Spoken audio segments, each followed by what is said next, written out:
Welcome to the SRS Podcast. I'm your host, Aaron J. Babyar, and I'm the Training Director of Support Raising Solutions.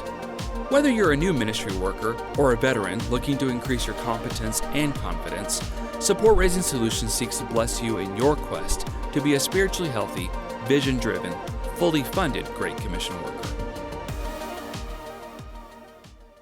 I'm joined once again by Jonathon Spaid of FOCUS. Of course, there was a part one. This is part two. We're talking about plan, and we think that having a plan and having a focus, particularly as you're starting a new calendar year and you're thinking about your support raising, whether you're in process or maybe you just need to raise a little bit more as you get started here in the beginning of the year.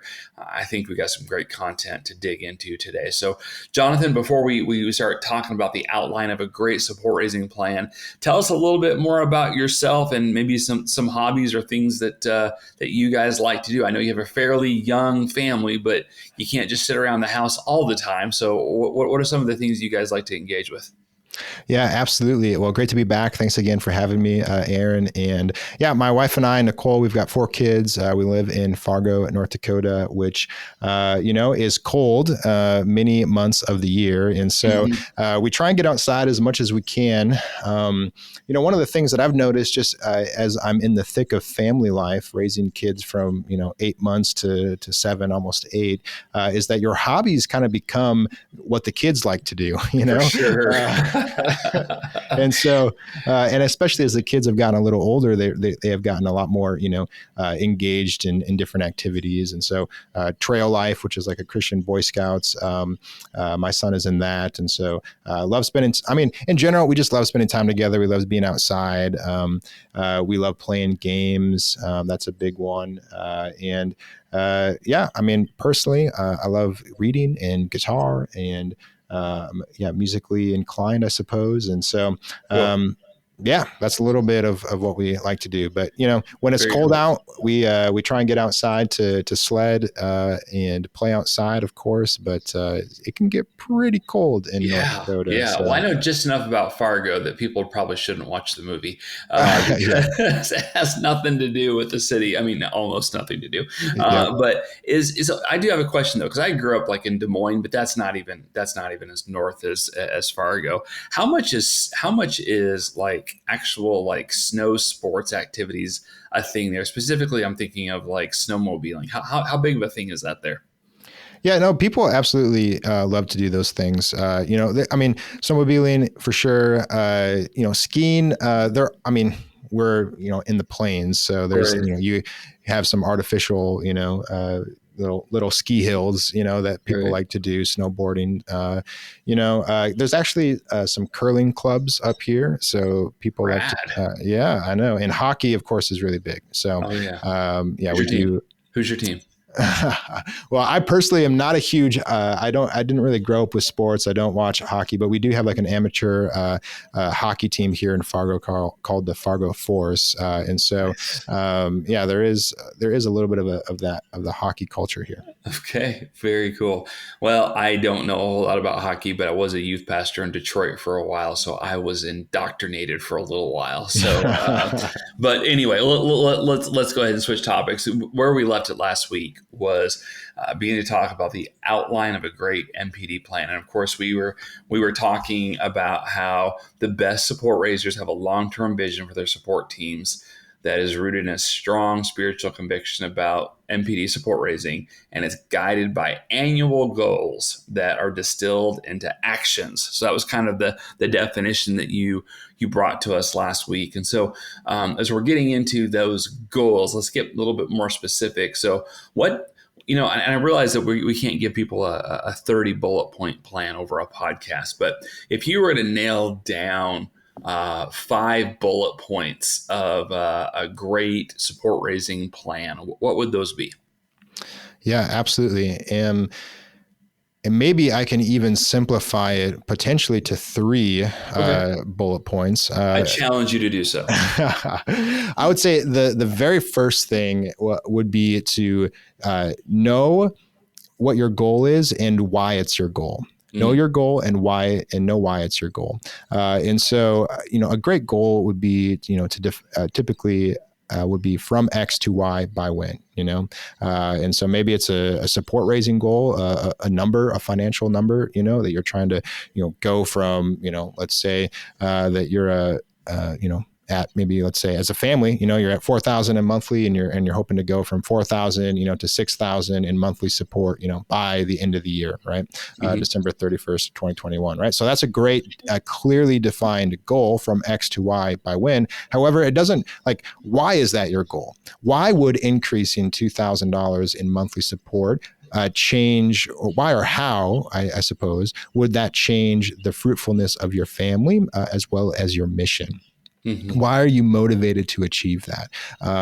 What will that look like? What I find is a lot of people, as I've coached them, a lot of people will know kind of the number that they want to be at. They think, this is like what my goal is. I want to be here, and by the way, this could work as well for just engaging your supporters. You can make a goal to say, I want to pray for every single one of my supporters, and send them like a prayer postcard, like I talked about in the last episode, twice a year.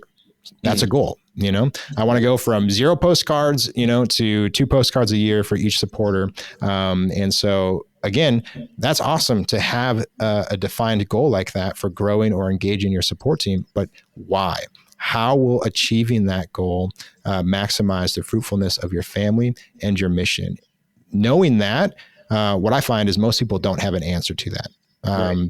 And so, but what I've also found is when they define that, it's really motivating for them. So I guess the very first thing of writing a great must-win MPD plan would be to define your goal and to define why that goal is important to you. That'd be the first. For those who are listening while they're driving, pull over to the side of the road, right? Bullet point 1, define the goal. Bullet point 2, connect with your why, right?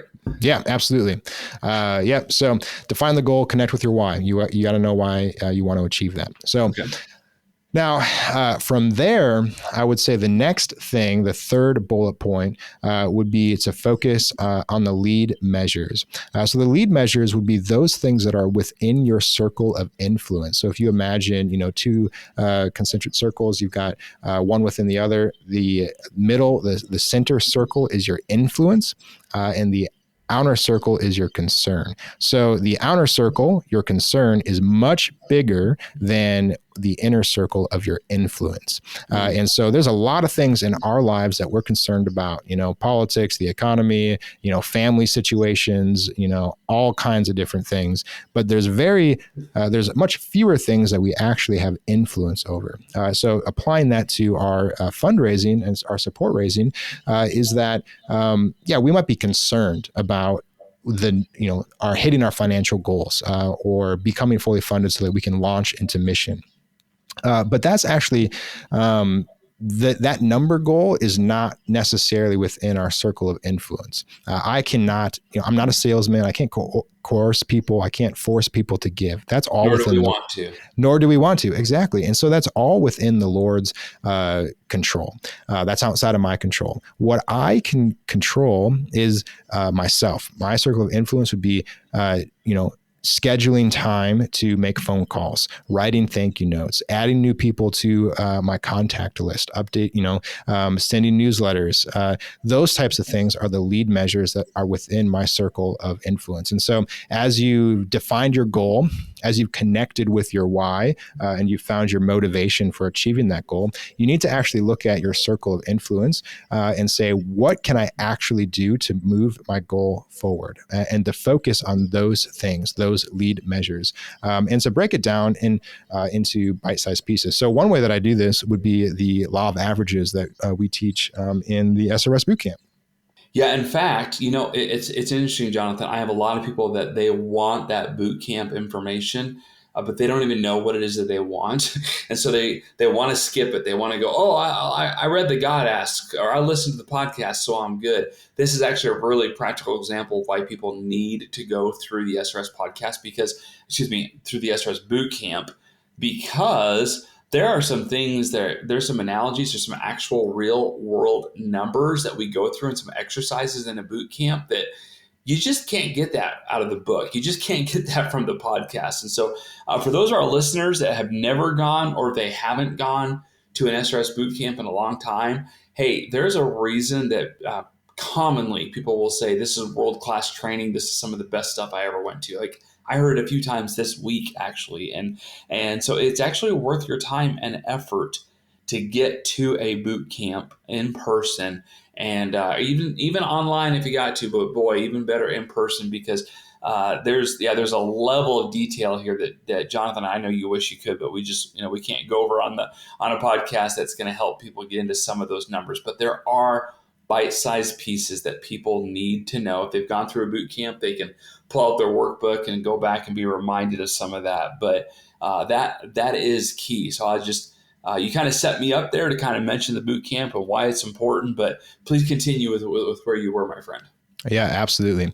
And so just like an example of kind of the lead measures that we would track, that I would either track for myself or with missionaries that I'm coaching, and then also kind of organizationally that we would track with our first year missionaries as they're making their initial fundraising. So those lead measures that we would track would be the number of like dials that you make. That's within your circle of influence. You have control over how often you pick up the phone, how often you dial.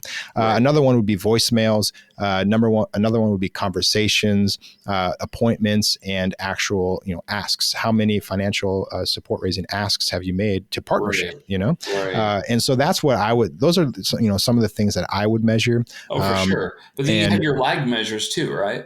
Yeah, exactly. And those lag measures, again, if we're just talking about growing your support team, building that support team, maybe for the first time, you're looking at the total support raised, and you can break that down, to annually or monthly or even quarterly. But that is.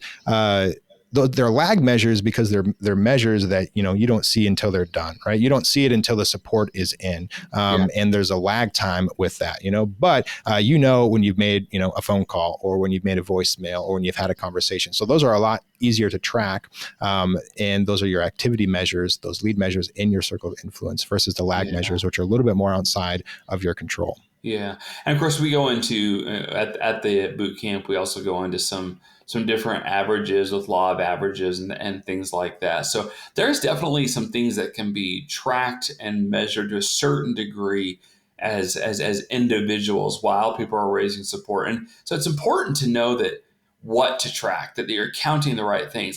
Jonathon, I think back to when I was a youth pastor. I didn't run into this personally that much at the churches I served, but I had a lot of contemporaries that were serving in churches that were counting the wrong things in youth ministry. Like instead of counting how many guys that they had in disciple making relationships and even knowing what discipleship looked like and that kind of stuff, they were just counting how many teenagers' rear ends were sitting in a folding chair on a Wednesday night. And that's not, you can track both of those things. One has a lot more eternal significance than the other. And I think that's similar in support raising. Sometimes you can track things that are maybe not quite so important and not be tracking the things that really are important. And so that's one of the reasons having personal support raising training, I think, is key. But then you get into the organizational side. So I know you get to walk in this world quite a bit with Focus. So what is it that you guys track organizationally? Yeah, great question. It varies a little bit depending upon, what audience we're looking at. So if we wanted to talk for a second just about our first year staff, that we actually measure their activity measures, those lead measures for our first year staff, because they're trying to get off zero. And it's a little bit of a different game when you're trying to get off zero versus kind of maintain and grow as a veteran. And we only give our missionaries, they fundraise what they need in about 6 weeks in order to report to campus. And so, the first thing is, of course, we have a report to campus minimum standard that says, like, unless you reach this goal, we can't actually place you on campus. And so, of course, we're measuring that, but again, that's a lag measure. And oftentimes that's dependent upon when people get their donations in and things like that. And so we don't want to be dependent upon that lag measure, or we might not have accurate data. And so we really want to look at what those lead measures are. And we track, the number of calls that missionaries are making, voicemails that they're leaving, the number of conversations that they've had, appointments that they've had, how many asks they've made, and how much, what they've received in, a verbal commitment versus pledge, or an actual Right. commitment, like a gift that's actually coming in versus someone who said that they've given, but they actually haven't committed that gift yet. Right. And they may And never. and may never, Yeah. exactly. And so, so we measure all of that. And in fact, it's kind of cool. We have a kind of, our IT department was able to put together a dashboard where, of course, there's the individual view that you as a manager would have for your people. But then as a dashboard, we actually can see organizationally, like how many phone calls have we made, as an organization, how many mission partners have we connected with as an organization. And it's almost this cultural, collaborative approach where it's really motivating to watch, that ticker go up over the summer as our first year staff are fundraising to see, how many people we've actually, how many new mission partners have actually joined the ranks as a Focus supporter, Yeah. Yeah. Well, I know that some of that sounds overwhelming to individuals, to which I say, don't worry about that. Yeah. Your organization, hopefully there is somebody at your organization who is thinking about that stuff and processing. If you're a large enough organization, you really need a Jonathon Spaid type. But at the end of the day, whether you are personally a little more extemporaneous like myself, or maybe you're a little bit more into the weeds like Jonathon, it doesn't matter either way. Some of this, a lot of this does apply to you on an individual level, regardless of how much it applies to your organization or not. It's just that I think the trend is that organizations that have a culture of everybody being spiritually healthy, vision driven, and fully funded, they have somebody like you, Jonathon. They have somebody that's trying to figure out, hey, what really needs to be tracked, and how do we know if somebody's moving forward? Because in your case, of course, your focus is campus ministry, and you're trying to help campus missionaries get on campus. So it just makes sense that you're going to track what's working and what's not working, and where do we need to adjust. Hey, I'm sitting here with my friend Carissa Potter, who leads a wonderful ministry called Weave. And Weave has a heart for families and children, and that might just have something really big to do with your support raising if you have kids. So Carissa, tell us a little bit about the resources that people can get their hands on. Yeah, if they go to our website, WeaveFamily, WEAVE family.org, they will be able to find hundreds of tools and resources to help disciple their kids to know the story of God that they're a part of and understand the world that we are called to love and reach. Very cool. And so that's weavefamily.org. And as a little special thing, you can get 10% off if you use the code SRS Podcast. Support Raising Solutions is most known probably for the book that God Asked, or perhaps the 2-day intensive boot camp support raising training, or maybe even this podcast. But the reality is that though these are great resources for people raising their salary, what about if you have a smaller need? What if you still want a healthy perspective of raising up partners instead of begging for money for your short-term need, like a summer mission trip or perhaps an internship? Well, SRS has something for you. There is a free workbook and leader's guide to walk you through some basic fundamentals of a perspective around building a small team of partners. This is for people probably going to raise less than $1,200 US per month, and we wrote it just for church missions and interns. So it's available under the resources tab at supportraisingsolutions.org. I tell you what, I have 5 quick questions for you, and I'm going to be honest, these are not necessarily quick answers, but I'm going to challenge you to answer these as shortly as you can, knowing that you can't really give these the full verbose answer that you'd like to. But I think I have 5 questions for you that I think our listeners would appreciate to even hear your drive-by answer on. So are you ready? I'm ready. Okay, here we go. So what factors have you seen that leads an individual towards MPD success? Yeah, I would probably give 3. I would say first and foremost, people are taking the successful support raisers are taking responsibility or ownership of of their own support raising. The second thing would be that they have a strong spiritual conviction or biblical conviction around support raising. Okay. And then the third thing is that what we've been talking about is that they set goals and they have a plan of how to achieve those goals. They know where they're going, why they're going there, and how they're going to get there. Great. Okay. Second quick question. What are the key building blocks to a must-win plan? I think every must-win MPD plan or support raising plan has to include both a growing and an engaging component. I think you need to know the timeline. What's the goal? When do you want to get there? And then you need to know what's within your circle of influence. What are those lead measures that you can act on that you can also break down into those smaller bite-sized goals to act on either daily, weekly, or monthly in order to achieve that goal?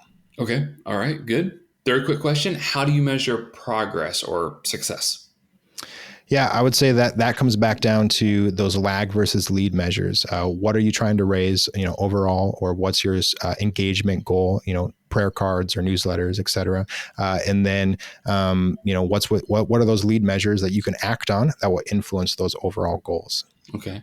What are some of the main things to track as an organization? So what are the main things that an organization needs to track that's trying to help new missionaries succeed in support raising?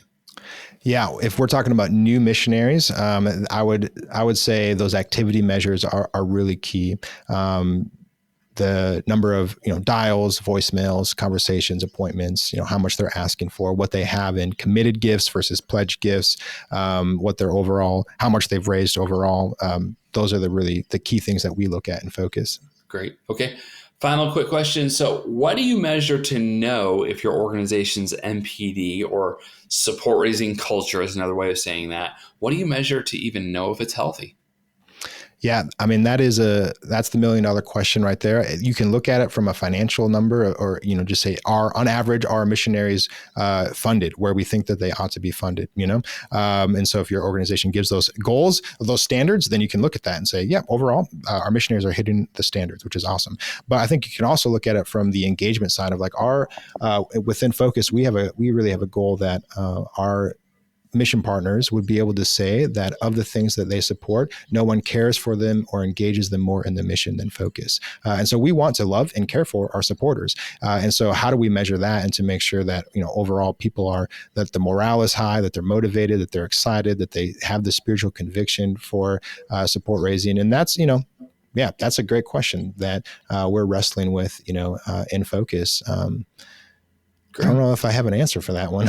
Well, I think you're answering it good. And so I'll just add to it a little bit too, because we get versions of that question around SRS. And it's just that it's a process that gets engaged with constantly. Like there's not an organization that I'd say, okay, this is the perfect support raised. Everybody's doing it. Just amazing. Like that organization doesn't exist, but the organizations that are committed to having a healthy culture are moving forward. And so some of that is talking about culture and systems and foundations and coaching and training. And so it's not just one thing. It's a variety of things. And there's a focus that, quite honestly, Jonathon, they have somebody like you. I don't know that every organization can. A lot of them aren't quite big enough for that, but there still needs to be that person who is concerned about the MPD health in the organization that has some authority to move it forward. So a brief commercial along those lines. SRS does do a conference about every year and a half. It's called the Support Raising Leaders Conference. The one in 2021 already happened, but I know that we're looking to there being another one coming soon in early 2023. So we try and do about every year and a half. And so that's a great conference that, if you are an organizational leader or you want to help cajole and encourage and push, or however you say, get your organizational leader to think about this stuff, I definitely encourage you to send them to SRS's Support Raising Leaders Conference, because it has been a game changer, not only for a lot of organizations, but of course for the many missionaries that are represented by them. So, well, Jonathon, I think we covered a great deal of information in just 2 episodes, but I think it's the kind of stuff that gets people thinking. And man, I really appreciate you. Thank you so much for joining us. You know what? It's my habit to let the guest give the last thought, so to speak. So, my friend, the mic is yours. Any final words of wisdom for us? Well, first off, thanks again for having me, Aaron. It's been an honor. I'm very blessed to know you and to work alongside you in raising support for the kingdom. What I would say is that if God is calling you to the mission, God is calling your supporters. What I tell my missionaries is that God does not just call a focus missionary, because we can't just send a focus missionary. We have to send a focus missionary who is supported by a team of mission partners. And so if God is calling you to this mission, he is also calling the people who are going to support you. You don't know who they are, but the Lord does. And so your job is to focus on what's within your circle of influence, to kind of put in the work, but the Lord is the one who provides the fruit. All of this comes from the Lord. So MPD is about, I think fundamentally, it's about trust. So if you are being called into full-time support raising, trust in the Lord, focus on what you can, and just allow the Lord to do the rest. Very good. Hey, thanks again, Jonathon. Thank you, Aaron. Thanks for joining us for this episode. We would love to hear your ideas for future content. Please visit supportraisingsolutions.org/feedback to share your thoughts and questions. Also, wherever you download your podcast from, be sure to subscribe for future episodes and come back each week to gain more insight into the process of building and maintaining your personal support team.